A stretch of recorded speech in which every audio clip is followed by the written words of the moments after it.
ముంబైలో 2017 కన్నా కూడా ఎక్కువ సీట్లు గెలుచుకొని బీజేపీ సింగిల్ లార్జెస్ట్ పార్టీగా ఎమర్జ్ అయింది. 226 సీట్స్ అంటే 89 సీట్స్ మీకు బీజేపీ గెలుచుకుంది. 29 సీట్స్ ఏక్నాథ్ షిందే వర్గం, శివసేన ఏక్నాథ్ షిందే వర్గం గెలుచుకుంది. అంటే ఈ రెండు పార్టీలే కలిసి 118 సీట్స్ గెలుచుకున్నారు. ఇక మీకు కాంగ్రెస్ పార్టీ 24 సీట్స్ గెలుచుకుంటే మీకు ఉద్ధవ్ ఠాక్రే షిందే వర్గము ప్లస్ మీకు ఉద్ధవ్ ఠాక్రే శివసేన ప్లస్ ఎన్సీపీ కలిపి 72 సీట్స్ గెలుచుకున్నారు.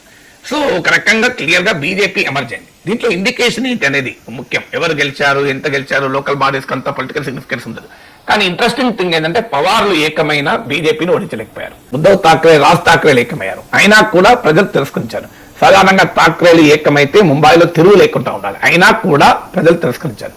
మీకు ఉద్ధవ్ ఠాక్రే నుంచి విడిపోయాక ఏక్నాథ్ షిందే శివసేన వారసత్వాన్ని ఎంతకాలం నిలబెట్టుకుంటాడు అనే ప్రశ్న ఉత్పన్నమైంది.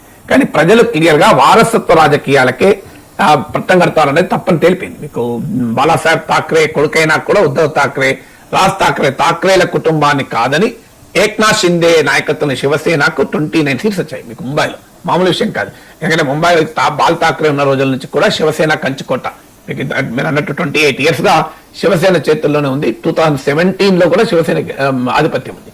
సో అందువల్ల ఠాక్రేలు ఏకమైనా కూడా శివసేన వారసత్వాన్ని కంప్లీట్ గా నిలబెట్టుకోలేకపోయారు. అంటే ప్రజలు సాధారణంగా బాలాసాహెబ్ ఠాక్రే కొడుకు కనుక ఉద్ధవ్ ఠాక్రేనే ప్రజలు శివసేన నాయకుడిగా భావిస్తారని అనుకుంటారు.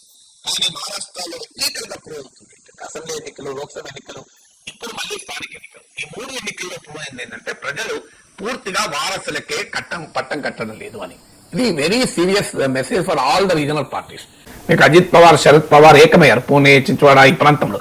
అంటే మొదటి నుంచి ఎన్సీపీకి కోటలుగా ఉన్న ప్రాంతాలని కాపాడుకోవాలి అని ప్రయత్నం చేశారు. కానీ పవార్లు ఏకమైనా మీకు అజిత్ పవార్, శరద్ పవార్ అవసరాలకు ఏకమైన ప్రజలు ఎన్సీపీని తిరస్కరించారు. ఎందుకంటే వారసత్వం అనేది పెద్దవాళ్ళు నిర్ణయిస్తే కాదు, ప్రజలు నిర్ణయించాలి ఆఖరికి.